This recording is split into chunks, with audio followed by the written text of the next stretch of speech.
Hoy.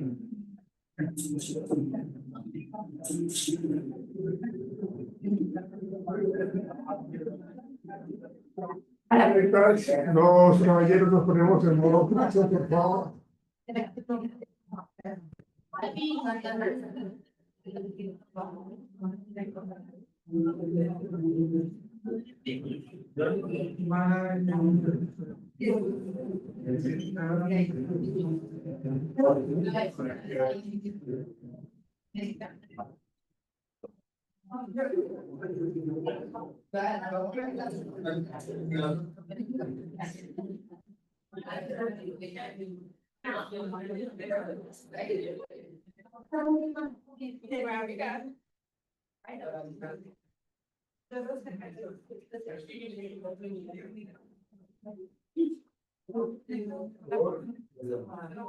¿Cómo estás, Daniela? Bien.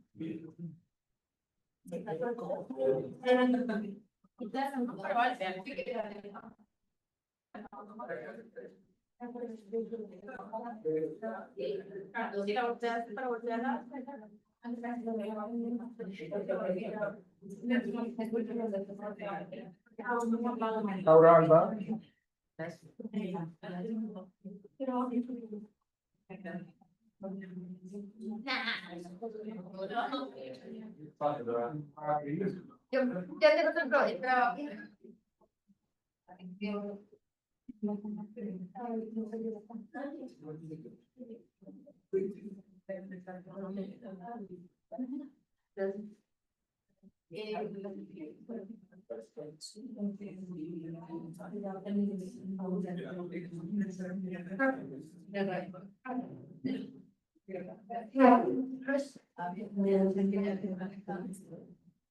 Yo ya tengo otro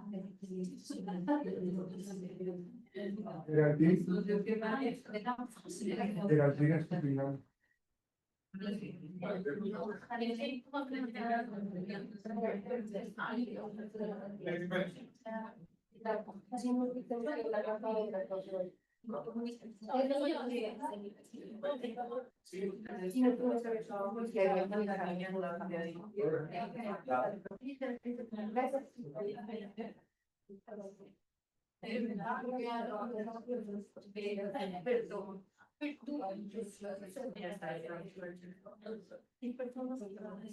Eliana Carolina.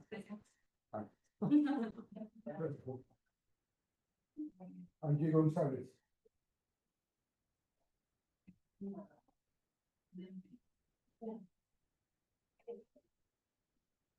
Jessica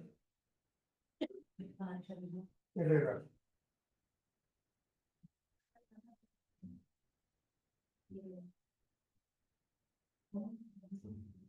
Karen Herrera.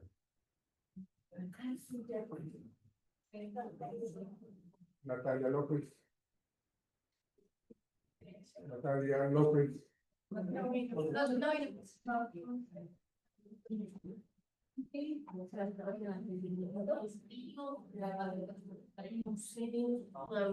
Fernanda Márquez.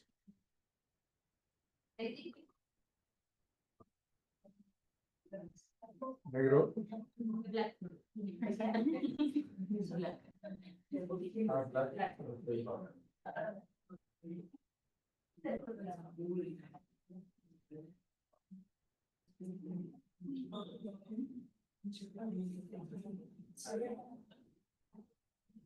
Alejandra Romí.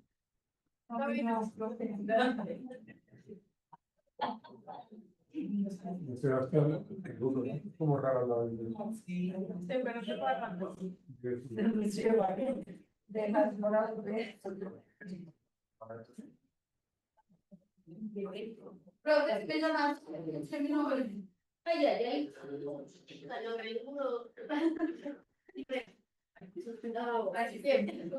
Jennifer Carolina.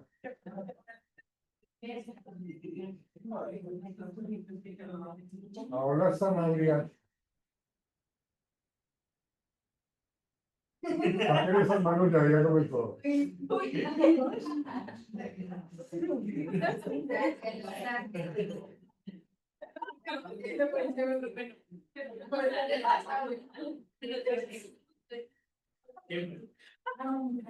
Porque lo estoy viendo aquí. Estoy viendo Y está que feliz. François está haciendo cara. Está feliz. Pero me iba a-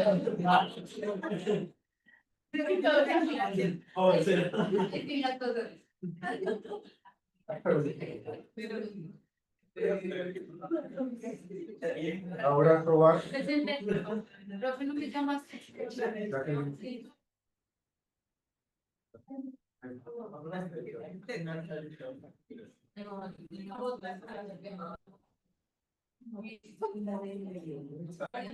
Ahora Torralba.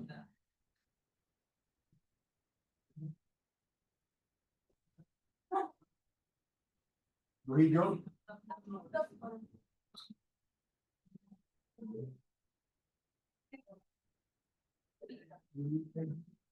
Vale.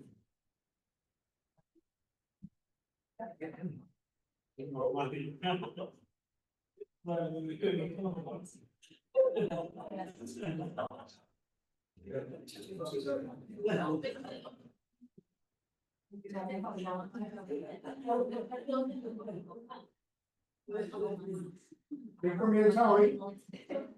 1, 2, 3, 4, 5. Seis. Seis. Yo tenía Entonces, 7, entonces. ¿seguimos? Dos. ¿Quién dijo 1? Dos. ¿Quién es Salomé? 1, 2, 3, 4, 5, 6 y 7. Listo, comenzamos. Claro, no tenemos que terminar. Voy a presentar un paciente que trabaja con cardiólogo, que a pesar de tener conocimientos en la salud y acceso a equipos médicos, él empieza a obsesionarse con la idea de que tiene una enfermedad muy grave como el cáncer a partir de síntomas físicos muy leves. Aunque los exámenes médicos dicen que él está bien, pues él no logra confiar del todo. Empieza a hacer exámenes médicos, como revisar su cuerpo constantemente, o analizar sus propios exámenes. Los médicos están equivocados porque han pasado algo por alto. Con el tiempo, se preocupación por la salud afecta a varias áreas de su vida, como la relación con su pareja. Empieza también a rendir menos en el trabajo y cada día más va a revisarse el cuerpo constantemente o buscando señales de una enfermedad. Este caso nos permite ver cómo la ansiedad puede salir de control, incluso en personas que tienen una formación médica. En este caso se identificaron 3 diagnósticos principales en el texto: el trastorno de depresión mayor. El paciente presenta síntomas de depresión como desmotivación, frustración, tristeza, especialmente porque no logra controlar lo que siente sobre su salud. También está el trastorno de ansiedad, que podría tratarse de una ansiedad generalizada, ansiedad por la enfermedad, porque su mente está constantemente enfocada en pensamientos catastróficos sobre su cuerpo y posibles enfermedades. También tenemos el trastorno somático. Este trastorno se refiere a personas que se preocupan en exceso sobre su salud, sobre sus síntomas físicos, que aunque no tengan una causa médica clara, en este caso el paciente presenta síntomas muy leves, que los interpreta como señales muy graves y actuar en consecuencia. Además, hay otras posibilidades que también podemos considerar en el texto, que también era la ansiedad por enfermedad, también conocida como hipocondría. Aquí lo más importante es que esta preocupación constante por estar enfermo, incluso cuando los estudios no ven como una, dicen lo contrario, ¿no? Entonces el paciente lo interpreta como una molestia, como algo muy serio. También tenemos el trastorno obsesivo compulsivo, como unas conductas repetitivas, sobre tocarse el abdomen o realizar sus heces constantemente.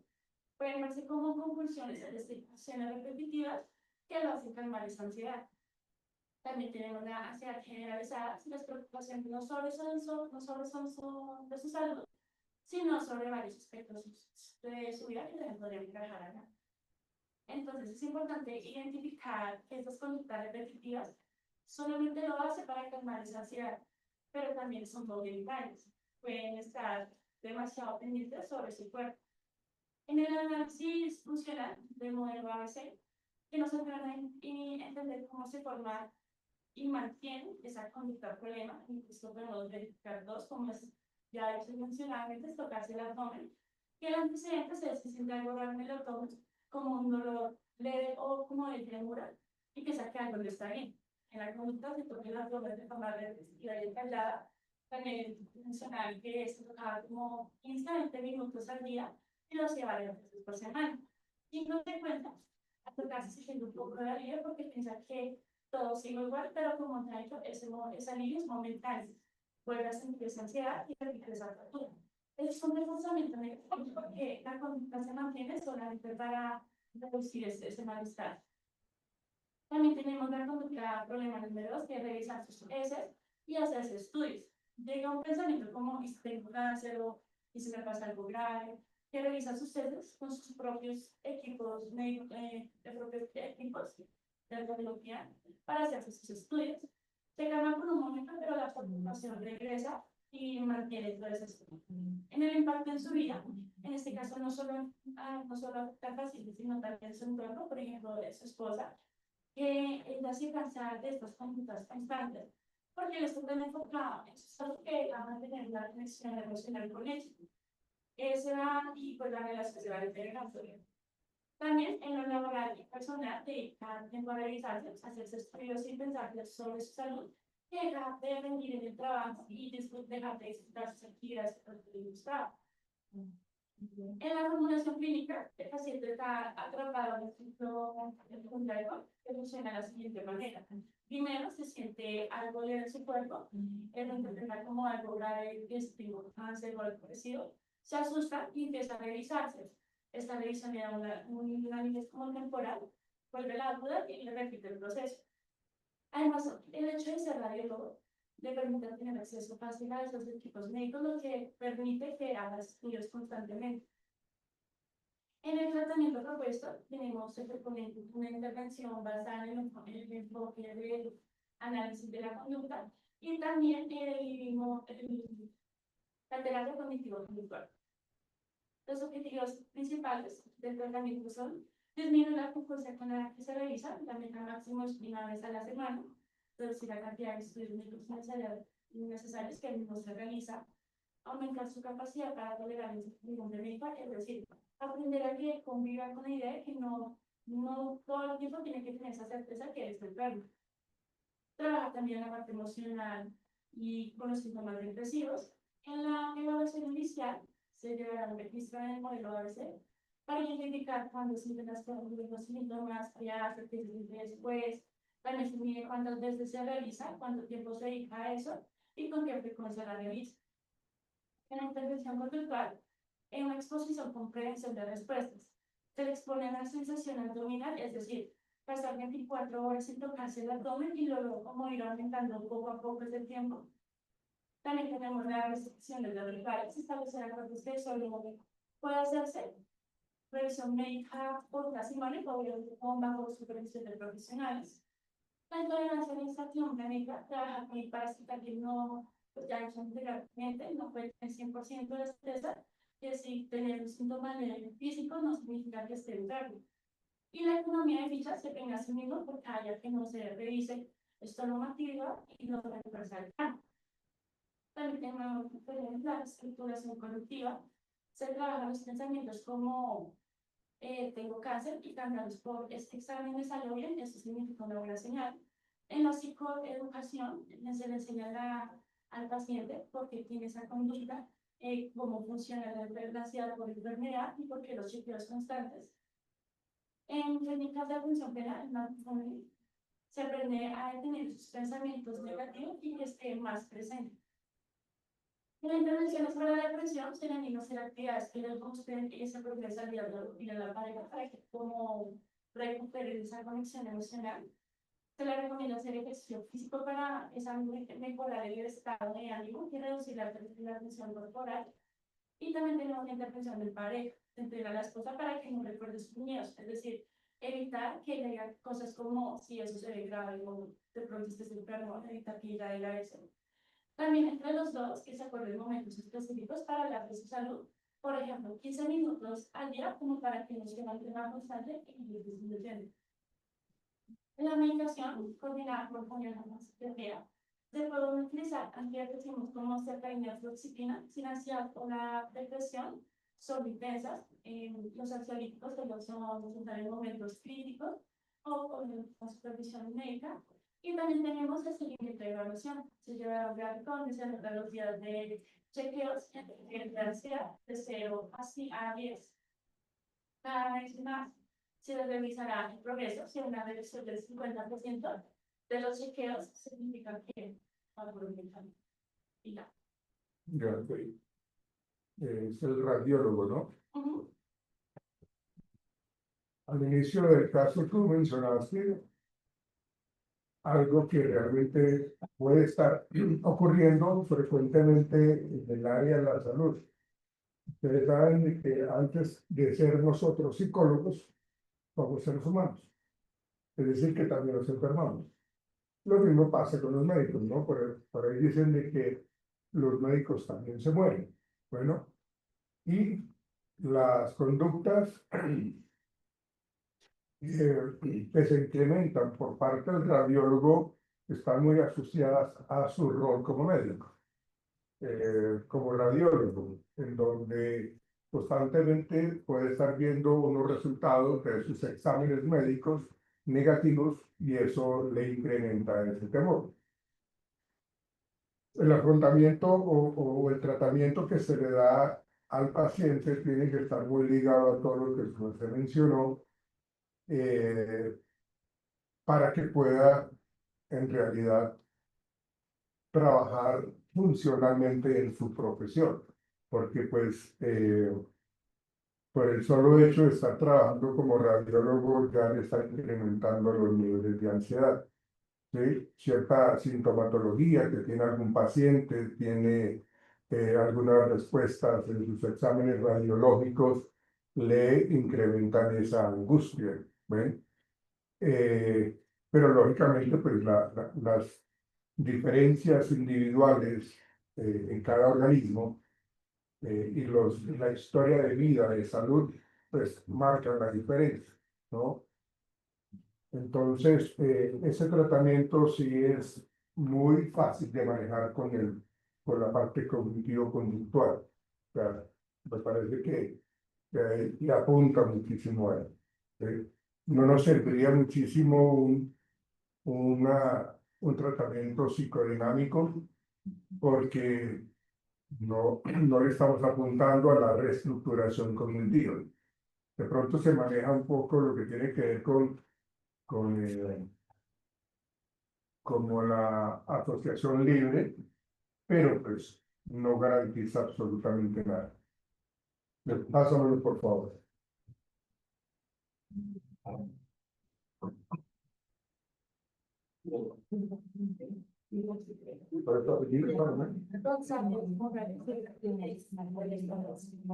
Tú lo llamaste cardiólogo, ¿no? Inicialmente no.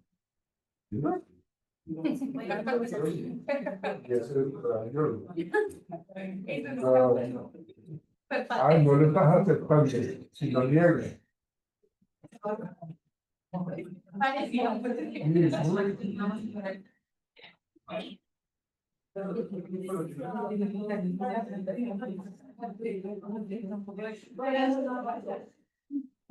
a el caso del señor Albert y la señora Albert. Ok. Es una pareja que llevan 15 años juntos, es una pareja sociable. Pues él tiene 38 años, tiene sentimientos de inferioridad y de culpa. Él es muy perfeccionista para llegar al éxito. Pues su padre, cuando era pequeño, cuando él era pequeño, pues era muy exigente.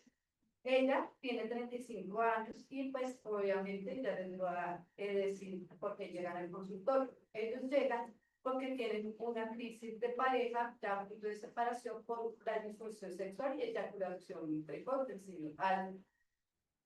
Entonces, pues lo primero, pues les hace una entrevista individual en conjunto, pues se recopila información detallada de parte y parte, historia personal, familiar, sexual, y sus expectativas hacia la terapia. Pues el proceso pues, se realizará sesiones conjuntas para observar la dinámica de pareja y sesiones individuales para permitir que cada uno se exprese libremente. En la segunda pues sería una evaluación de disfunción sexual. El objetivo pues es comprender en el fondo la disfunción eréctil y la eyaculación precoz del señor Albert, incluyendo la historia, frecuencia, contexto a nivel de la ansiedad que él presenta, porque pues hasta cuando usted tenía su relación sexual con los movimientos, con solo movimientos ya tenía una eyaculación precoz. El proceso pues hacer cuestionarios específicos sobre la disfunción sexual y conversaciones abiertas sobre sus experiencias sexuales y descartar una evaluación médica si no se la ha hecho. También establecimiento de vínculo y confianza. El objetivo es crear un espacio seguro y confidencial donde ambos se sientan cómodos para que se puedan expresar libremente o para que se puedan abrir pues, en lo que ellos sienten. El proceso pues, es mostrar empatía, validación de sus sentimientos y explicarles a ellos claramente el proceso terapéutico, incluyendo la confidencialidad. Mi objetivo principal, pues obviamente es el señor Albert, porque él es fundamental para sentar unas bases para la mejora pues, de la relación de pareja, pues, para que no lleguen a la separación. Bueno, pues los precipitantes, pues ya sabemos la insatisfacción sexual de la señora Albert, la manifestación que sucede de la disfunción sexual del señor Albert, aumento de la sensibilidad del rendimiento de él, pues dependiendo de la comunicación entre ellos en la intimidad y posible acumulación de estrés general, que es que le puede estar causando el freno maligno. Pues las técnicas, busque la técnica de relajación, enseña a practicar técnicas como la respiración diafragmática y la relajación muscular progresiva para reducir la activación fisiológica de la ansiedad, pues especialmente antes y durante las interacciones sexuales, exposición gradual y desensibilización sistemática.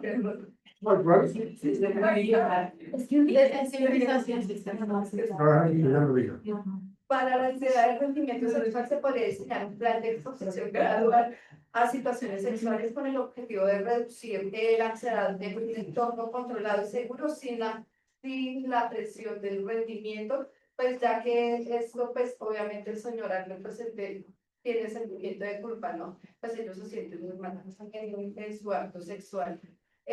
También podemos hacer un abordaje de la historia paterna, porque pues ya como les dije, pues el papá era muy exigente con él.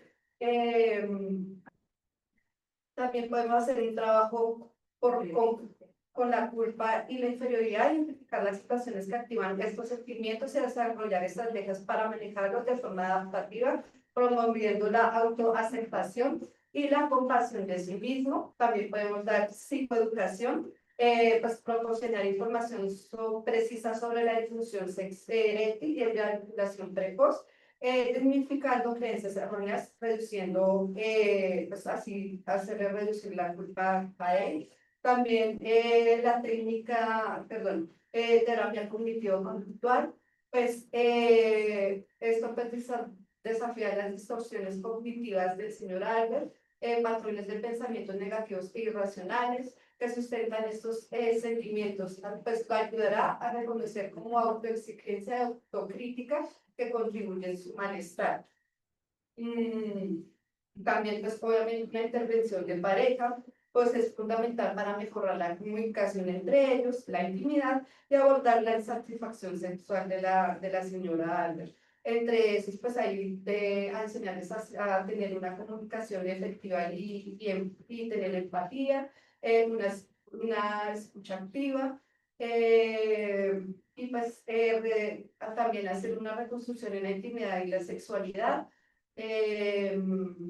Pues esto sí, pues en este lado es un enfoque de intimidad no oculta, es inicialmente desvincular la intimidad de la penetración, fomentar el afecto, las caricias, los besos, todo lo que se ha perdido, los masajes y otras formas de expresión sexual que no generan placer y pues mejora el rendimiento del señorado. ¿Que no genera qué?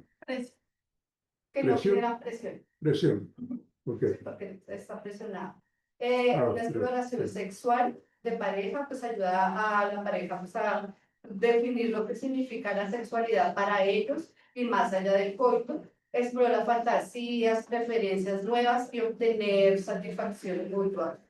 Planificación, experimentación, animar a la pareja a programar momentos de la intimidad, reduciendo la espontaneidad inicial para disminuir pues esa misma ansiedad del señor afectivo y rendimiento, y luego ir reintroduciéndola, experimentar juntos pues, técnicas más avanzadas. Y Yo que, eh, digamos que en una terapia sexual, ah, pues el psicólogo tiene que tener conocimiento, o sea, ser sexólogo para poder manejar ese tipo de casos clínicos. Lógicamente hay que remitirlo al médico para determinar un poco su aparato reproductor masculino, el urólogo, bueno, revisar un poco la condición biológica, la condición médica que puede estar, si se puede o no estar asociando el tema de la eyaculación precoz. Entonces usted mencionó algo de la disfunción eréctil. ¿Él tiene disfunción eréctil también? eyaculación precoz. Bueno, ustedes saben de que la disfunción eréctil pues, es la no erección duradera del miembro masculino que no permite la penetración, ¿sí? Y la eyaculación precoz, pues tampoco es la duración necesaria y adecuada para generar satisfacción a la pareja una vez haya la penetración. Digamos que eso hay que evaluarlo muy bien en el caso clínico para poder determinar el tratamiento, ¿sí? ¿Por qué se presenta la disfunción eréctil? Tú lo mencionaste con respecto a posibles crianzas un poco marcadas, exigentes del papá, y que le generaban a él una baja autoestima, un autoconcepto negativo, y eso posiblemente generaba en él una respuesta no adecuada sexualmente, es decir, de que no había esa erección. Hay que mirar entonces por qué no hay esa erección, cuáles son esos desencadenantes de la no erección, ¿sí? Si estamos hablando de la eyaculación, igual, en los estudios de las relaciones íntimas a nivel de pareja, el hombre puede generar bueno, una erección inicialmente y el solo tener contacto con la piel de la mujer, ya eyacular. O con el solo verla, ya eyacular. ¿Ven? Entonces hay que mirar un poco esas respuestas que dé la persona a nivel sexual. ¿Sí? Todo el tema del preámbulo amoroso, cómo se está iniciando una relación sexual entre ellos dos, una intimidad, cómo, por eso lo que su merced dice, hacer una entrevista individual, porque yo necesito evaluar con el paciente, con el señor B, Albert, ¿sí? Yo tengo que evaluar un poco la historia de vida sexual de él, cómo fue su primera experiencia sexual. Y pues no lo puedo hacer delante de la esposa, me genero problemas ahí, ¿sí? Por aquello de los valores, la moral, de pronto, ¿no? La misma intimidad. Y lo mismo pasaría con la esposa, ¿no? También un poco esa historia de vida sexual entre los dos de manera individual. Pero es importante como mirar desde dónde comienza un poco la disfunción eréctil, desde dónde comienza la eyaculación precoz, ¿sí? Para mediante todo ese tipo de asociación que se está generando, la podamos modificar para generar entonces nuevas estrategias de acercamiento. Por ejemplo, cuando su merced decía de generar espacios de intimidad sin la relación coital, me parece algo muy oportuno, porque la relación sexual no implica la penetración. La relación sexual es el abrazo, es el acercamiento, es el cariño, es el arrunchis, ¿no? Por eso me preocupaba ustedes tres allá. Sí, pero eso es como el aspecto de la expresión afectiva, de la expresión emocional de la palabra, del cariño, y puede existir pues el tocamiento, puede existir las caricias, que su merced las mencionó, y mirar, de hecho, Master y Johnson, que son los expertos sexólogos en todo este tema, hablan de controlar un poco la eyaculación. Eh, Cuando el pene está erecto y cuando, digamos, esa sensación de eyaculación que ya tiene el hombre, la pareja, por eso debe existir una plena confianza, pues si estamos hablando de pareja, pues deben tener toda una plena confianza, porque no creo que tengan tabús ni nada por el estilo, porque necesitan tener esa confianza, porque ella le va a ayudar a apretar el glande, o sea, porque él está totalmente excitado con el solo hecho de sentir la piel, de escucharla, de verla, de pronto puede llegar a tener esa eyaculación sin que ella se sienta satisfecha, sin que ella alcance el orgasmo. Como les digo, esa conducta de eyaculación precoz, pues no para nada es bueno para la mujer, ¿sí? Porque realmente no hay esa satisfacción. Entonces, es el hecho de que haya ese tipo de acercamiento, de caricias, de masajes, pero teniendo la idea de que cuando, de hecho, debe haber una comunicación muy constante en donde él diga, me estoy excitando demasiado, entonces para que ella maneje un poco ese tipo de conductas, para que maneje un poco, eh, disminuir un poco eh, el masaje, la caricia, pero cuando está la erección, entonces debe apretar el glande para que se interrumpa un poco ese proceso biológico de la eyaculación, ¿sí? Eso es un proceso y pues también se tiene que generar como ese acercamiento a nivel de ayudas sexuales. El problema es que, vuelvo y digo, de que debe existir una gran confianza entre las dos personas, entre la pareja, para que se pueda entonces generar ese tipo de ayudas sexuales. Porque si yo tengo la confianza con mi pareja, entonces yo le voy a decir, eh, veamos una película de triple X, pues veamos o compremos ayudas sexuales, ¿sí?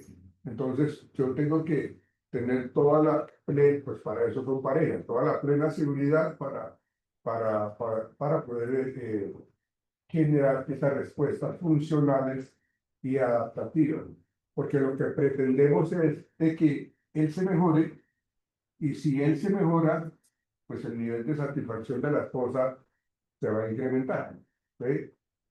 Entonces es mirar un poco hasta qué momento esta persona, el señor Albert, está generando una respuesta de erección inmediata de eyaculación. Entonces tenemos que ayudarle a que postergue, a que alcance a tener, pues, por medio de caricias a la pareja, desde que ella tenga un orgasmo, ¿sí? Y ya cuando esté de pronto ella a punto de tener el orgasmo, que entonces exista la penetración. Entonces, bajo esos aspectos sexuales, pues estamos hablando de una pareja que tiene pues, muchos años de matrimonio, mucha convivencia, ¿sí? De hecho, tú lo mencionaste al evaluar un poco, ¿hace cuánto comenzaron los problemas de la eyaculación o de la déficit eréctil del hombre, ¿sí? Y también mirar por qué se desencadena, ¿sí? Es evidente que si no hay placer para ella, pues eso va a hacer de que haya una situación supremamente molesta para ambos, ¿sí? ¿Qué tanto tiene la paciencia la esposa para ayudarle a él? Qué tan grande es el sentimiento del amor que hay entre los dos? ¿Sí? Porque si la pareja no tiene esa tolerancia, no tiene esa paciencia, pues fácilmente puede caer en la infidelidad, ¿sí? Porque entonces ella puede buscar un poco esa sensación de placer en otras personas. Y la idea no es esa. Podríamos mirar de que el paciente, el señor Albert, tiene mucho temor precisamente que pase eso. Eso le incrementa su autoestima, le incrementa su seguridad. ¿Ven? Entonces él podría estar pensando en que ya mi esposa, cuando salga de ese, es que va a tener una aventura amorosa, o no amorosa, una aventura sexual inclusive. ¿Ven? Entonces, cuando uno trabaja como psicólogo clínico y le llegan casos como estos, hay que tener mucha cautela, hay que tener mucha asertividad para manejar este tipo de procesos terapéuticos, porque estamos entrándonos en un área, en el área de la intimidad absoluta de la pareja, ¿sí? Y lo que tú decías al inicio de tu intervención, de que hay que invitarlos a los dos a que respeten lo que escuchan, a que sepan escuchar sin cuestionar y que haya esa aceptación, que haya esa aceptación. Si hay esos acuerdos totalmente en consentimiento entre ambos, se empieza el proceso terapéutico. Bien, pásame tu trabajo.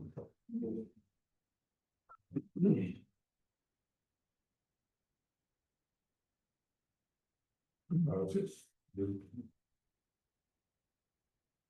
yo el señor Albert.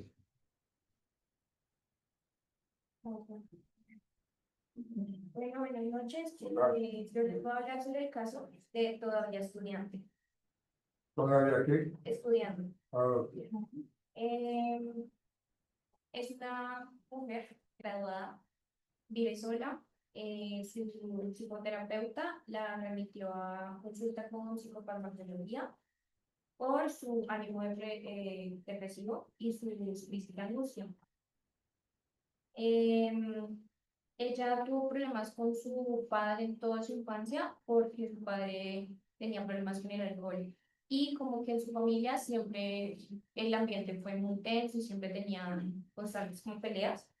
Em, Lleva, como les comentaba, 3 años tratando de terminar su tesis, y, pero a pesar de eso, ya siempre ha tenido esas ganas de querer tener más actividad, de realizar más cosas.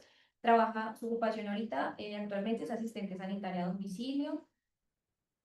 Su diagnóstico actual es trastorno distímico, pero con dudas diagnósticas porque eh, se le descartaba distimia pura, dado que se le observaban fases de humor muy variadas, un humor elevado. Ella reporta no ser abusada sexualmente en su infancia, pero sí sentía que la abusaban mucho emocionalmente su familia por los problemas que tenía. La primera vez que fue remitida al psicólogo a terapia fue por una tentativa de suicidio a los 14 años, cuando era pues niña. Después de esto, ya más grande, tuvo una relación con la que duró 4 años, pero nunca tuvo, la pareja nunca quiso como vivir con ella ni tener un futuro. Entonces terminó su relación y a medida de todo lo que le sucedió, ella quedó como en reactividad extrema. Su conducta problema principal, estado de ánimo persistente bajo, con signos pues, de apatía y tristeza.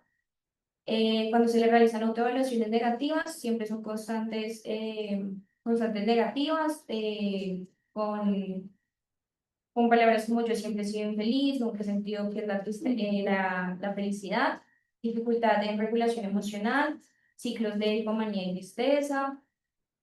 En su infancia, los padres con sus problemas, la familia siempre generándole como esa desconfianza de no poder tener un buen ambiente familiar. La exposición frecuente a sus estímulos aversivos le generó un repertorio de irritación. Y en su adultez, los estados de tristeza que le vinieron eh, apareciendo con sus relaciones que nunca funcionaron, fueron reforzadas socialmente, manteniendo así pues su estado depresivo, episodios hipomaníacos, su aumento de actividad asociado al reforzamiento positivo, y tener como ese reconocimiento laboral de que siempre la vieran con más haciendo actividades. Lo que hacía que pues, se esforzara más en estar siempre activa y no tuviera descanso, lo que le generó disminución en el sueño, como les da hipomanía.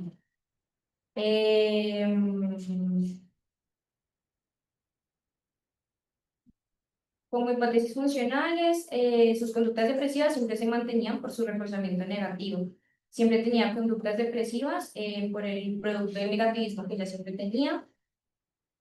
Episodios hipomaníacos reforzados por el reconocimiento externo y la sensación inmediata de eficacia. Dependía mucho del reconocimiento social. Eh, Su historia familiar disfuncional condicionó un repertorio donde su felicidad nunca se asociaba a los reforzadores consistentes. Siempre asociaba la felicidad con los estímulos palabras. También decía, ella comentaba que los únicos momentos que ella sentía felicidad era cuando su novio le hacía algún halago o incluso la misma terapeuta.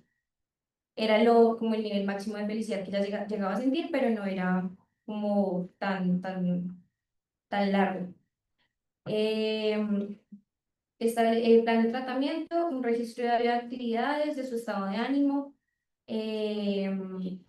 su identificación de los momentos que le hacían sentir feliz, que le llamaban o le reducían su estado de ánimo, programar sus actividades con ejercicio moderado, actividades que le hicieran sentir satisfecha, planificar al menos una actividad placentera que le gustara a ella, recompensas por sus actividades planificadas, manejos de autoobservación, que siempre se vea sus alertas en un registro, su control de estímulos, su rutina de sueño, crearle una hora fija para que pueda acostar y pueda descansar bien, disminuir la intensidad de sus labores y concentrarse más en su estudio. Uso de reforzadores no relacionados con sobretrabajo, no reforzar la productividad excesiva, como les comentaba. Eh, Incrementar las interacciones reforzadas, entonces las visitas con los amigos, las actividades en grupo. Reforzar gradualmente, que no sean ni excesivamente hipoactivas ni hipermaníacas. Manteniendo sus autorregistros semanales, ajuste de reforzadores, revisión quincenal de sus gráficas de estado de ánimo versus sus actividades realizadas, una evaluación del balance de su actividad y su descanso para verificar lo del sueño y sus criterios de éxito, incremento de sus actividades placenteras, reducción de las verbalizaciones de felicidad y revisar su estabilidad del sueño. Y ya. La problemática que tenía la paciente era que todavía estaba estudiando. Sí, pues que era muy feliz y como que se enfocaba mucho en trabajar y no disfrutaba Pero, y no terminaba su tesis. así, ella misma se autocuestionaba. ¿Ya? De que siempre estaba triste y sentía sus parejas, sentían que ella era la pareja, ella tenía pareja actualmente, Sentía que ella era muy dependiente y se esforzaba tanto en trabajar, pero no hacía algo más allá. Mm. Eh, Hay que trabajar con este tipo de pacientes. Bueno, digamos que si la persona no está conciliando bien el sueño, eso es un factor de deterioro cognitivo porque no hay concentración. O sea, yo con sueño yo no puedo estudiar. ¿Sí? Uno puede estudiar realmente si uno está logrando conciliar el sueño. Entonces hay que evaluar un poco los hábitos de sueño que tiene esta persona, los hábitos alimenticios que tiene esta persona, a qué horas está comiendo, qué tipo de alimentación está comiendo, si está tomando bebidas oscuras a altas horas de la noche, que pues, obviamente la mantienen hipervigilante, ¿no? Para no poder conciliar el sueño, ¿sí? Porque no rinden, ¿sí? Hay estrategias para la idea de conciliar el sueño y es que la persona tiene que estar siempre acostándose a dormir a la misma hora. A la misma hora todas las noches. ¿Sí? Algunas personas tienen malos hábitos con respecto a lo que tiene que ver con ah, dónde ven televisión. Y uno tiene el televisor allá al frente en su cama. ¿Sí? Y pues normalmente se recomienda que ningún aparato eléctrico esté en la habitación. ¿Sí? O yo me pongo a leer en la cama. ¿Sí? Entonces, aparte de que hay una concepción negativa de ella misma, una autoconcepción negativa de ella misma, eso hace que pierda su credibilidad. Y todo ese proceso cognitivo que está manejando ella, pues le deteriora su estado emocional. Y muchas veces el estar pensando en eso hace que el sueño se le vaya. Y pues digamos, eso es algo que hay que corregir. Tenemos que ayudarle. De hecho, creo, no sé si lo mencionaste, no está con medicamento, no tiene medicamento. Debería estar con algún tipo de medicamento que le induzca al sueño para poder que restablezca esa homeostasis, ese equilibrio con respecto a lo que es el sueño y lo que es la vigilia. ¿Sí? Pero si no tienen bien estos hábitos, pues no va a lograr mejorar su condición de sueño. Entonces se le tiene que enseñar a que se acueste a la misma hora, que vea su cama como el sitio que se escoge para dormir. ¿Sí? Muchas veces uno, de una manera consciente o inconsciente, uno coge la cama para solucionar problemas económicos o de pareja. ¿Sí? Y estamos bravos, entonces nos acostamos espalda con espalda. Asociamos la cama como algo de solución de conflictos, ¿sí? O la presencia del conflicto. Entonces, si yo tengo problemas con mi pareja, pues yo tengo que salir de la habitación para que yo asocie mi habitación, mi cama, como el sitio de descanso. Ni siquiera de descanso, necesito para que yo pueda dormir. ¿Sí? Si yo quiero leer un libro, tengo que salir de la habitación. Salgo de la habitación y escojo cualquier otro sitio de la casa, del apartamento para leer allí. Cuando tenga yo sueño, me levanto de ese sitio para la lectura y me voy a dormir. Que yo asocie mi cama, mi habitación, además de que tiene que tener una oscuridad plena en la noche y ojalá apartado del ruido. Si yo estoy durmiendo al lado de una taberna, pues ni modo, no puedo dormir. Más bien no voy a bailar con mi pareja, ¿no? Y ahí se me convierte en otro problema de alcoholismo, por ejemplo. ¿Sí? Entonces, hay que mirar cómo es el entorno para poder yo llegar a conciliar el sueño. Entonces, todo eso hay que trabajarlo para poder que el paciente o la paciente modifique esos malos hábitos que tiene. ¿Sí? Dale. Siguiente. Vale, por favor. A mí me correspondió el caso del señor y la señora B. Ellos son una pareja de casados hace aproximadamente 14 años, tienen 3 hijos. La señora B nos manifiesta que antes de casarse tuvo 2 veces relaciones sexuales con su esposo, que fueron placenteras, experimentaba excitación por besos y caricias. Sin embargo, a partir de la luna de miel, empezó a experimentar pensamientos intrusivos sobre pues que era una mala persona por sentir placer, que iba a pensar su familia porque ella sintiera placer, se pregunta si otras mujeres sienten placer.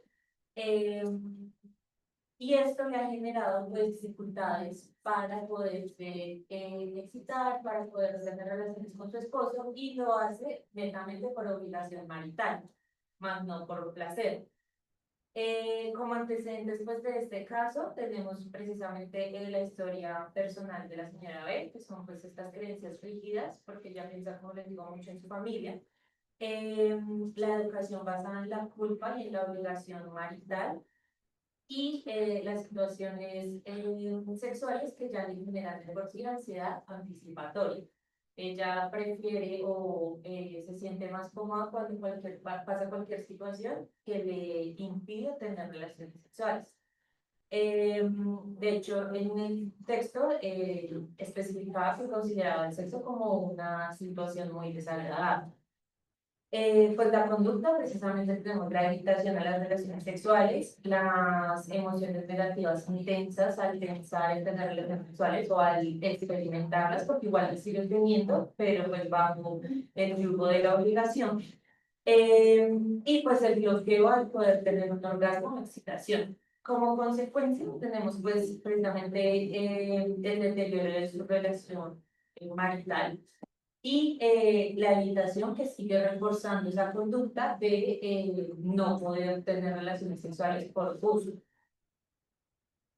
De acuerdo al DSM-5, la señora B tendría un trastorno de excitación sexual femenino y un trastorno, perdón, orgásmico femenino, que es la ausencia o el retraso significativo del orgasmo. Como plan de intervención, inicialmente lo ideal sería que ella asistiera a una consulta por ginecología para descartar temas orgánicos hormonales por los cuales no pueda sentir pues, estas sensaciones. Eh, Psicología clínica, específicamente con sexología, para trabajar pues, estas creencias disfuncionales y pensamientos automáticos que llegan cada vez que ella intenta tener relaciones con su esposo. Y también encontré una rama que se llama fisioterapia del suelo pélvico, que es un entrenamiento muscular que mejora la conexión entre la mente y el cuerpo. Y pues claramente terapia de pareja para fortalecer la comunicación sexual con su esposo. Como objetivo terapéutico como fue el tema de la terapia con psicología clínica, tendríamos inicialmente de 0 a 2 meses, identificar y cuestionar precisamente esos pensamientos automáticos y negativos que se les están generando, incrementar la autoexploración, porque pues claramente ya no tienen conocimiento de su cuerpo, de le gusta, de su forma enterógena, mejorar la comunicación sexual con su esposo y reducir la ansiedad anticipatoria que generan las relaciones sexuales. De 3 a 5 meses, lo ideal sería ya alcanzar una experiencia sexual y placentera para ella y mantener relaciones sexuales libres de culpa, porque pues como les mencionaba, ella lo que más piensa todo el tiempo es que lo que está haciendo está mal. Adicional, pues a establecer una comunicación positiva entre el placer y el deseo. Se utilizaría la terapia de reestructuración cognitiva, pues como ya habéis mencionado, la terapia de mindfulness es pues muy buena, pero en este caso sería del tema sexual. Hay algo que se llama el body scan, que es como videos relacionados con temas sexuales, no necesariamente penetración, pero sí cómo encontrar las partes erógenas del cuerpo. Diario de pensamientos automáticos, precisamente para que empiecen a ser funcionales y no tienen pensamientos pues intrusivos. Y terapia narrativa, que sería construir precisamente una narrativa desde ella misma, libre, pues de culpa y más compasiva consigo misma, que dejara, porque pues digamos que en el texto, no sé qué es, pero utiliza una palabra que es furcia, o sea, como autolatigándose por sentir placer. Esa es la palabra que ella se dice. Sí. Porque es como si fuera prostituta, como es algo negativo. Exacto. También se manejaría pues la autoexploración a través de técnicas que no necesariamente fuesen sexuales, sino pues actividades físicas íntimas con ella misma, como caricias, bueno, como ya después de caricias, masajes, juegos tutoriales. También utilizaríamos la imaginería como imaginación erótica y guiada, obviamente, a través de relatos sensoriales. Y pues la integración en pareja, que pues ya sería el tema de talleres con ellos, roleplays, juegos de roleplays de deseo, pues claramente consentimiento de la señora, y una exposición progresiva a el placer sexual a través de caricias, lo que les decía, estimulación genital, hasta que se pueda llegar finalmente a la penetración. También se podrían manejar aproximaciones sucesivas, teniendo como técnicas de recompensas emocionales de a poquito, en cuanto a ella permita que haya experiencia íntima con su esposo, pues a través de elogios o gratificación, no sé, de una cena, cosas así. Y las métricas de seguimiento en este caso serían un registro semanal de la frecuencia de pensamientos negativos, pues automáticos que ella tiene acerca de sus creencias hacia el sexo. También medir como el nivel de excitación antes, durante y pues después de los encuentros y qué satisfacción sexual, perdón, también tiene después de los encuentros. Y también cuántos encuentros podría tener, digamos, 2 semanas o en el mes sin sentir culpa. Hay que manejar el sentimiento de culpa, ¿no? A ver, seguramente la educación familiar ha sido muy radical, muy estricta y seguramente podríamos estar viviendo unas experiencias traumáticas con respecto a que la mujer no tiene derecho a sentir, no tiene derecho a vivenciar lo que es el placer. O sea, eso para la mujer, en el sentido de lo que tú estás mencionando, para la mujer no es viable. O sea, eso es pecaminoso, eso es negativo y por eso es que ella se autocastiga en su forma de pensar, tratándose como una persona eh, impura, digámoslo así. ¿Sí? Y aparte de eso el vivenciar como que la relación sexual con su pareja es obligatorio. O sea, me toca, o sea, es que ella tiene el concepto negativo de la mujer, o sea, la mujer nació para satisfacer al esposo, no más. Y es un tipo de respuesta que pues hay que modificárselo a ella, para que ella sienta todo lo que tú mencionas con respecto a eso, a ese autoconocimiento corporal, a la capacidad de sentir, a la capacidad de sentir la caricia, pues, todo ese tipo de respuesta, pues es muy importante para ella, sin que se sienta señalada por los demás. Es que eso es lo que a ella le afana, el qué dirán los demás. Por eso la terapia va encaminada a esa reestructuración de pensamientos automáticos negativos. ¿Ven? Bien. Gracias, Petra, esto por el caso. Siguiente, vamos en la persona número 5. Eres tú. Bueno, buenas noches compañeros, les voy a hablar del vigilante nocturno. Este es un caso de una niña de 8 años llamada Nina. Ella fue remitida a un centro de tratamiento familiar junto con su hermano mayor, Don, su hermana de 9 años, Sara, y su madre. Estos fueron remitidos porque Nina presentaba unos temas de agresión en su escuela. Resulta que la niña varios meses antes había presentado unos temas, había sido ingresada al hospital por sufrir un sangrado vaginal y se le diagnosticó con un condiloma acuminado y el cultivo vaginal fue progresivo para infección por gonococo. Esto, pues, aquí es donde se dan cuenta que que la niña empieza a, bueno, ya, ella empieza a hablar y dice que fue abusada por su padre viene siendo abusada por su padre desde hace 2 años.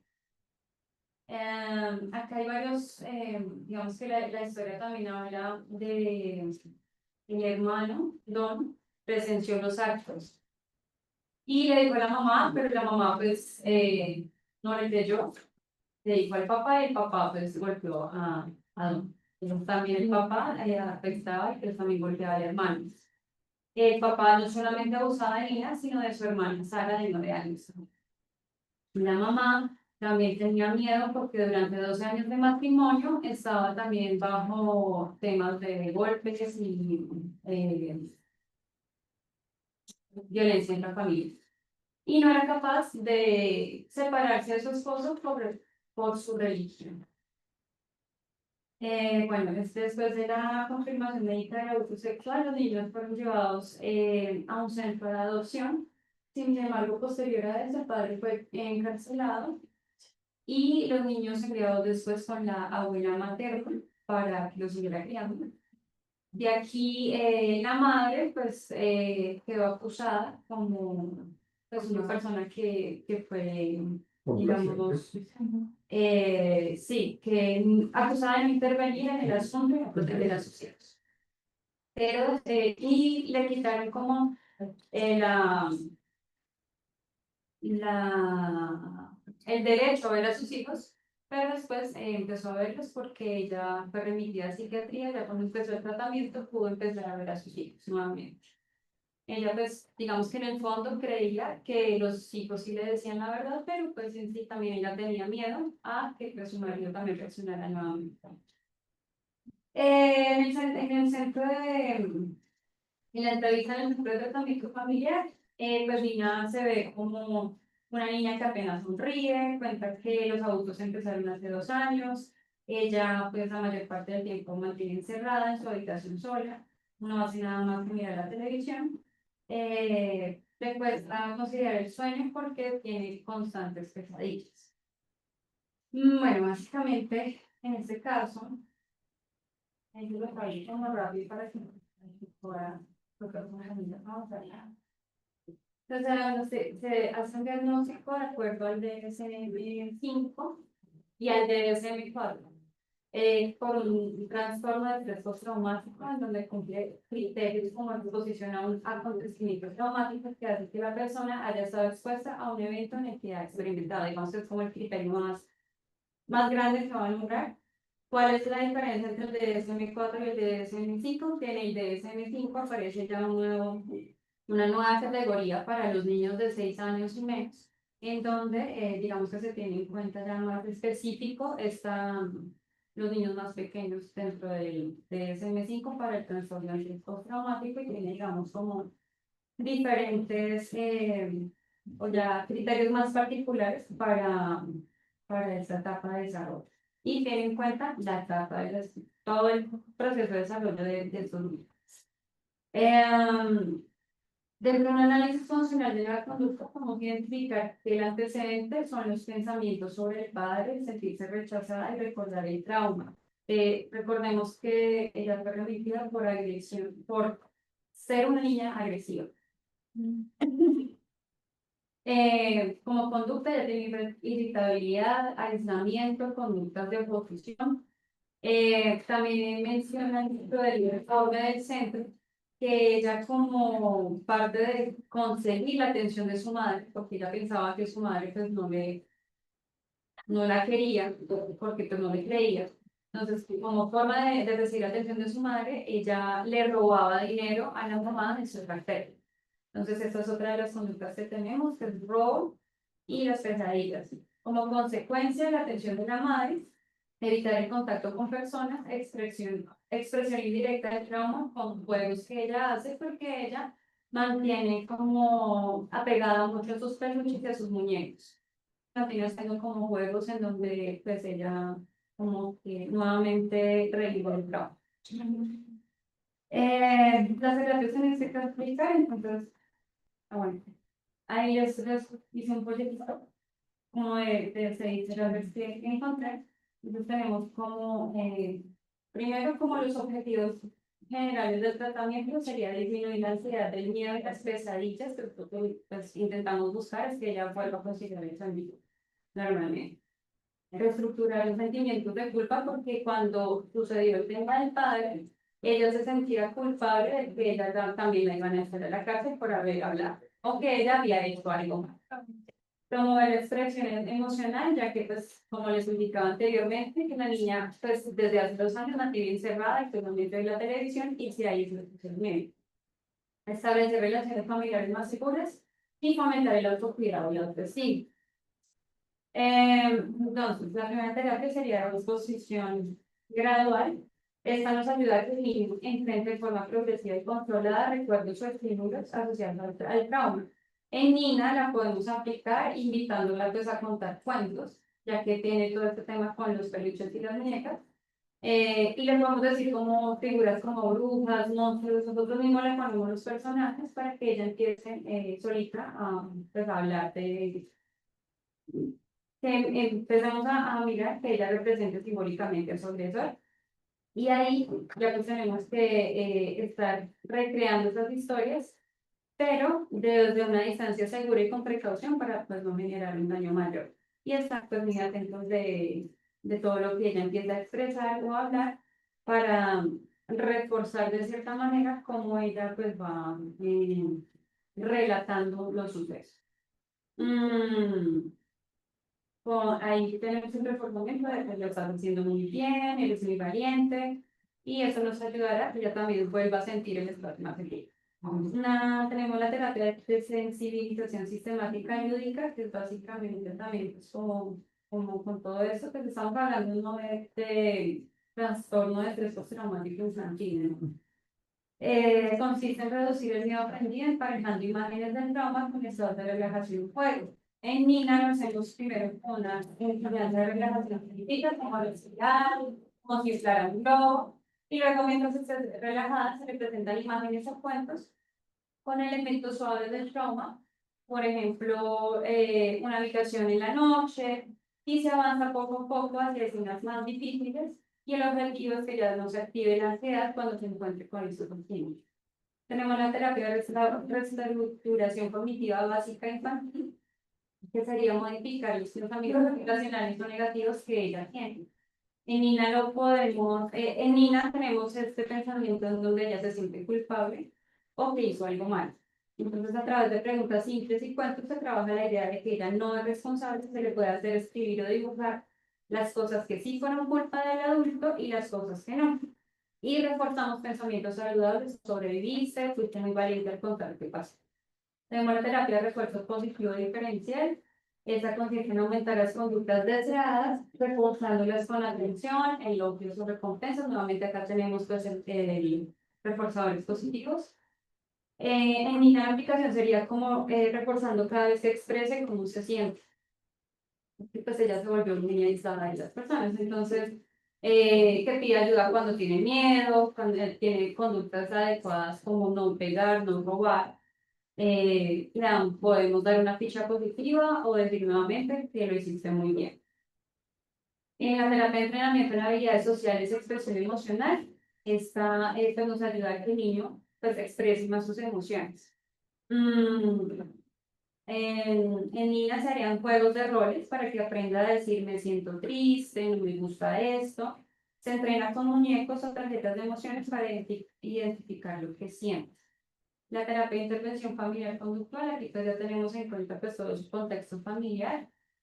Para niñas se trabajaría con la madre para que valide las emociones de Nina y como te creo, no fue tu culpa, y se le enseña a reportar positivamente las buenas conductas de Nina. Esto sería más como para la mamá. Y pues sería como toda la psicoeducación de la mamá con respecto pues a todo lo que vivió Nina.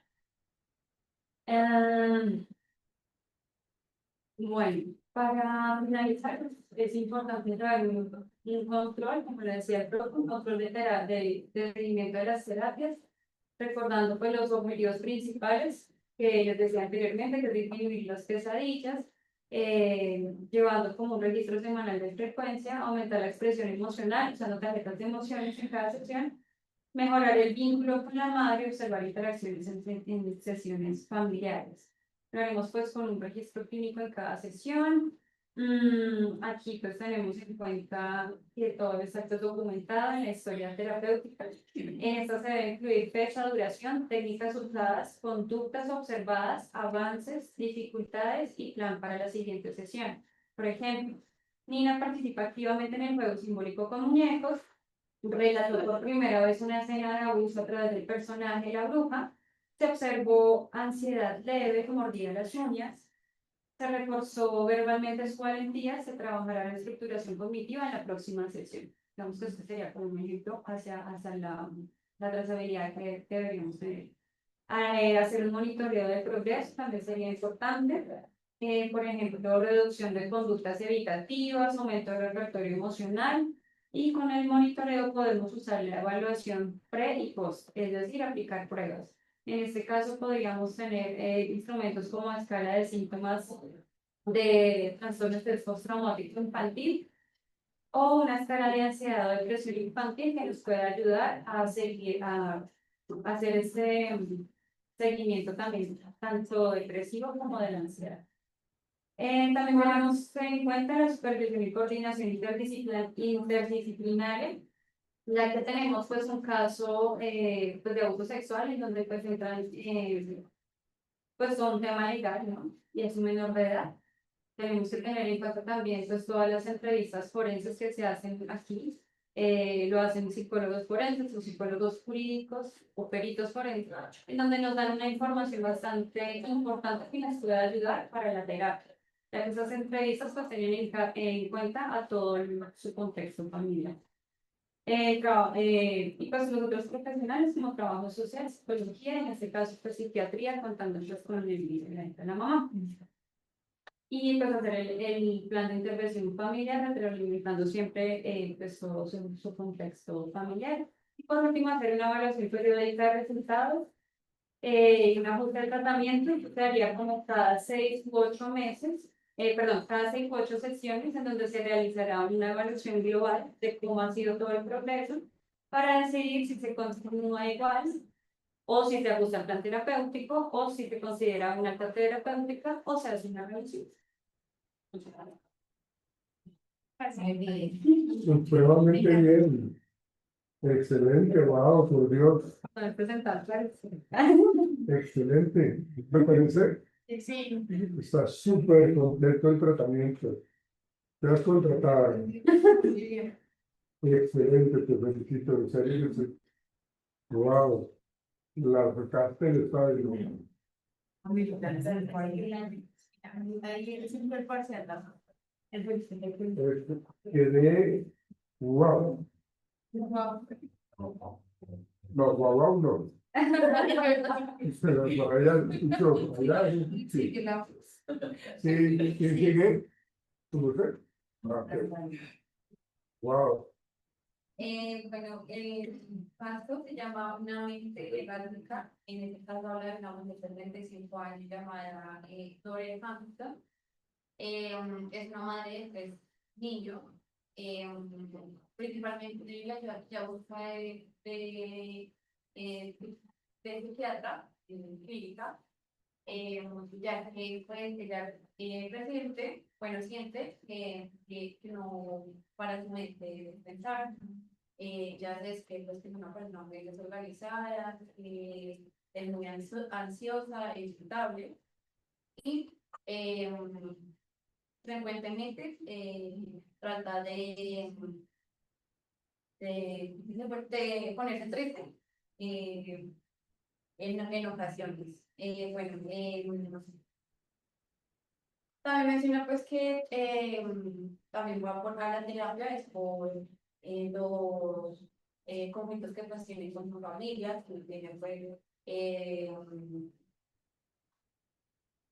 que sí, tiene problemas con su esposo, tiene problemas con sus hijos, al momento de pues eh, que es muy impulsiva al momento de los problemas, de las peleas, y pues normalmente el esposo se queda mucho de que pues con ella no se podía hablar y demás. Y pues ya a base de eso ya se va derrumbando pues poco a poco el matrimonio de ellos dos. Una de esas, una de las intervenciones que se hizo, la psiquiatra pues pidió que pues sí, que fuera la mamá para que respondiera a un cuestionario de cómo pues ella, como Nore, era de pequeño. Normalmente pues ella sí tiene como recuerdos así muy borrables, pero pues ella se acuerda de cuando tenía que ir al colegio por llamadas de directoría, porque pues desde niña Nore pues había sido muy inquieta y pues también con problemas de adaptación en el colegio y pues también tenía problemas de controlar de sus comportamientos. Em, bueno, habían dicho pues de que tenía, o bueno, le habían diagnosticado de que pues tenía depresión, pues por lo que ella tenía muchos pensamientos negativos hacia ella misma y pues también porque en ocasiones ella se deprimía. Bueno, en ocasiones Lorenta también pues trató de buscar ayuda. A los 2023 le diagnosticaron trastorno por déficit de atención con hiperactividad, pero en adultos. Eh, ya pues a medida del tiempo, pues Lorenta ya participó en un estudio en la cual pues fue con un médico y con medicamento que se llama metilfenidato, que es un medicamento pues, que se usa principalmente para tratar el trastorno de déficit de atención con hiperactividad y pues que ayuda a la concentración y controlar la impulsividad. Esto ayuda estimulando ciertas partes del cerebro. Con ese medicamento pues se dio alta mejoría, una gran mejoría, perdón, y se concentraba más, era más organizada, menos impulsiva y más estable emocionalmente. Volvió a estudiar, se graduó.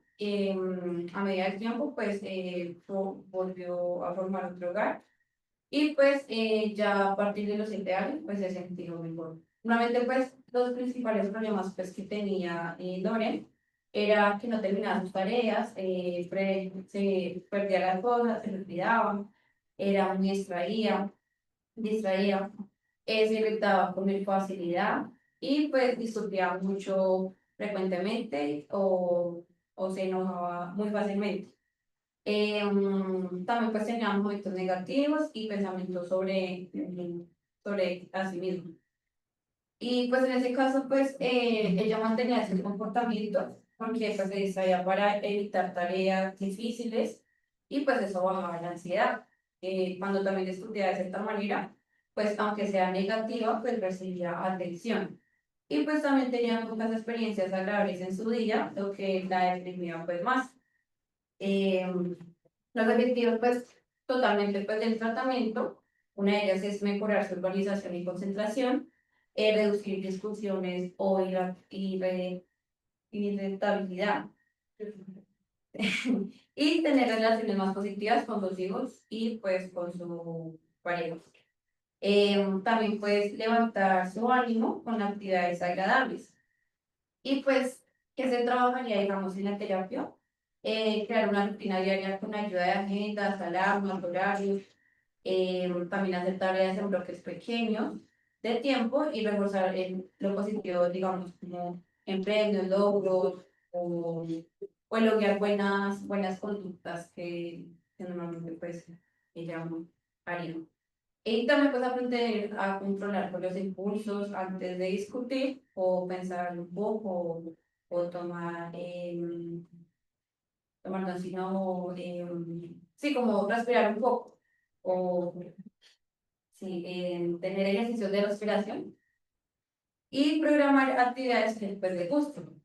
Y pues ya mediría el progreso, como tal, ya tareas completadas por día, cuántas tareas completadas al día, cuántas veces o por número de discusiones o gritos al día, o el estado de ánimo diario, que pues se mediría, digamos, de la escala del 1 al 10, realmente en qué número de rango está su ánimo, la irritabilidad. Y pues ya la revisión semanal con la terapeuta. Y pues ya, pues como tal en conclusión, pues en el caso de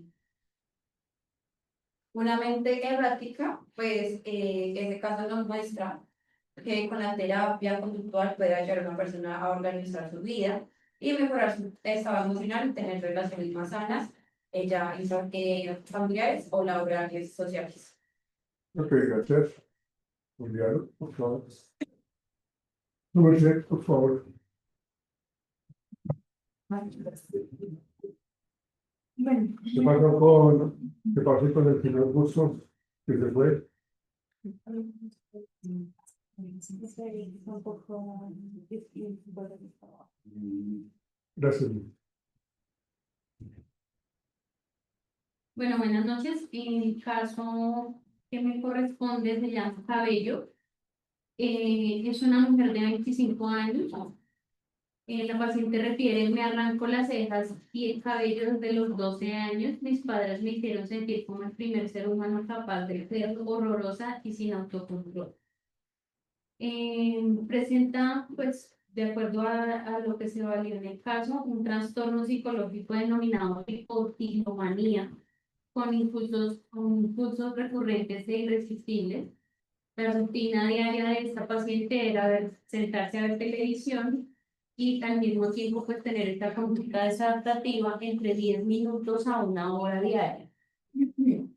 Esto la llevó a tener calvicie aproximadamente durante 1 año consecutivo.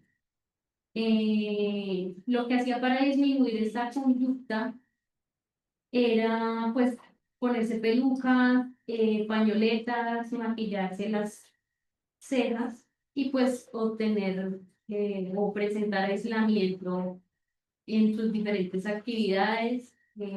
Estaba inscrita en gimnasia, pero finalmente no lo hacía. Esto pues dentro del DSM-5 está clasificado dentro de los trastornos del control de los impulsos que hacen parte pues de los trastornos obsesivos compulsivos. Esta conducta operante repetitiva y compulsiva es mantenida por reforzadores negativos que la llevan pues a reducir la ansiedad y los positivos que pues siente una sensación táctil agradable y se controla pues debido a este comportamiento. En cuanto al análisis ABC, el antecedente pues es ver televisión en lo posible sola,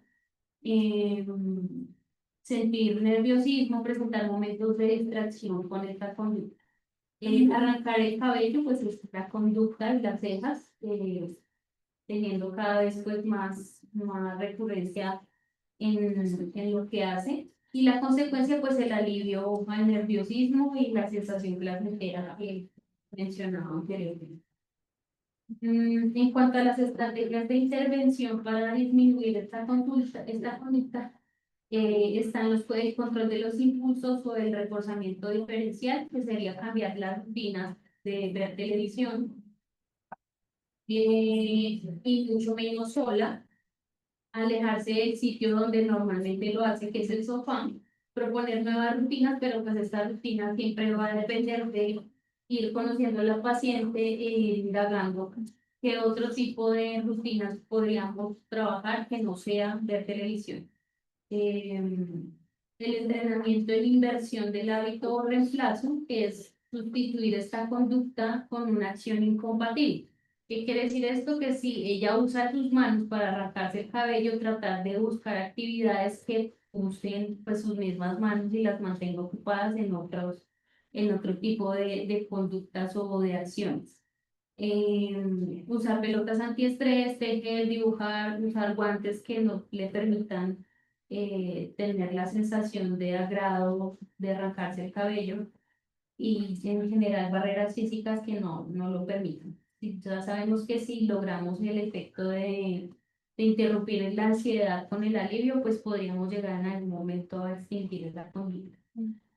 Eh, Hubo un tema en la clase que mencionaba el profe que era el condicionamiento encubierto, que pues lo mencioné también en el parcial y lo ideal es poder lograr identificar, hacerle identificar a esa persona el impulso que está teniendo y usar la imaginación para hacerle ver lo desagradable que se ve lo que está haciendo al punto de que ella sienta como ese desprecio por hacerlo en la medida en que se le va explicando o lo va asociando. Y lo otro sería un reforzamiento encubierto, pues ya llevándolo más a una conducta deseada. Yo lo veo más como, sobre todo que es una mujer y que las mujeres somos tan vanidosas con nuestro cabello y nuestra imagen, pues llevarla a visualizarse un poco más agradable, evitar la vergüenza que ella siente, pues de ser calva o de por partes tener cabello. Entonces, pues esa sería como una alternativa.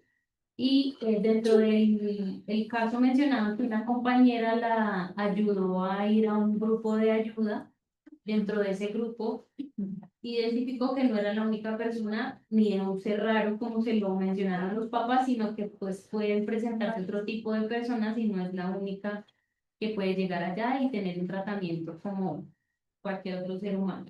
Y pues obviamente la red de apoyo sería una gran ayuda.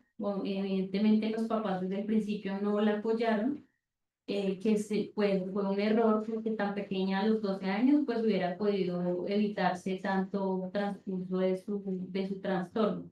Pero si se logra incluir a los papás en esta nueva intervención, pues sería fantástico. Si no, pues con la misma compañera que la ayudó ahí, pues que la pueda seguir apoyando en el proceso.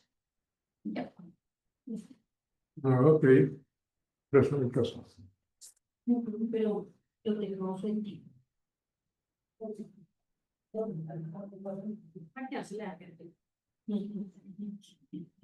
Eh, ¿Alguien me debe el caso?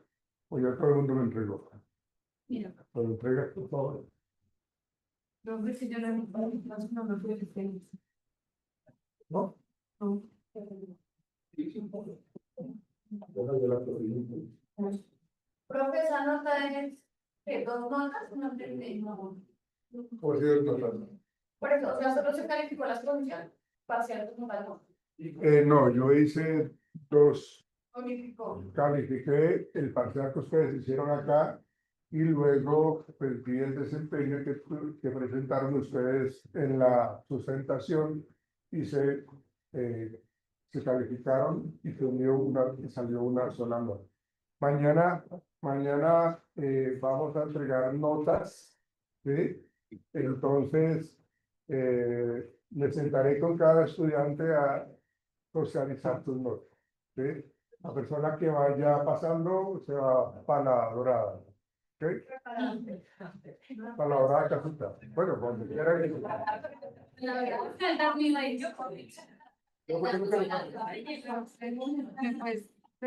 No, porque creo que me nota, porque yo la coloqué ahí en el cuaderno que yo tengo. Háganlo. Vale, ok.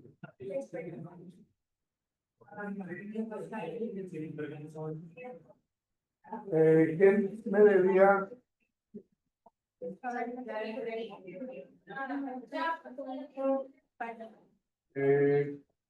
¿Cuál era?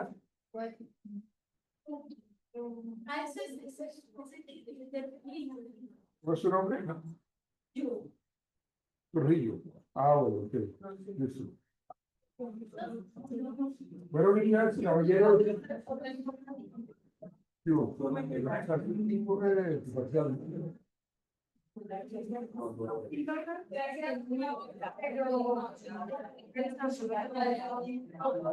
La que tiene el participar en la que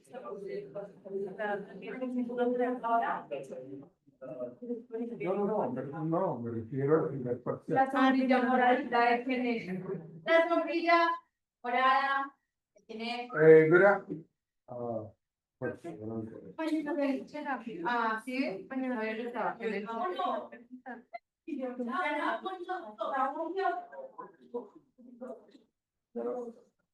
entonces yo ya le convertiría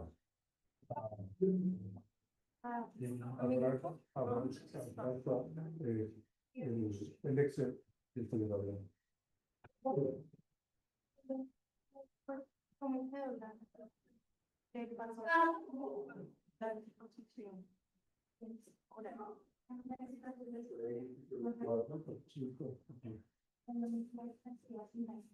Vale. Yo en el lo mismo. Sí, porque pues, también es sí, Mañana lo revisamos. sí, porque de hecho fue como la más difícil, ¿no? Pero Mañana lo revisamos. Yo siempre pensaba en el otro esto, pero A ver, tu hijo. no, ¿No? es que yo lo hice con varios, pero Pero ¿cómo lo tiraste? yo no, o sea, yo te lo que hacer y también te hago sobre la pero quería hacer, antes de esta presión no la más imposible, las quieres parear o pegar. Con esa yo se la ajá, y se utiliza más en la computadora para la clínica. Tú no puedes tratar de la tarea. No, no, no, Sí. bueno, no, pues eso lo saqué el contenido programático también, pero esto es de instrumento. Ya, este documento de Sí, sí, sí. fue que yo saqué. Hay una que es la que está de esa es la para ver qué lo que vamos a hacer. En donde podemos. Esto es del segundo parcial. Chao, profe, chao. Claro, que es el Del último ensayo que traje. ya está. Y de la película. La película se la hace tú. La misma metodología. No, ya.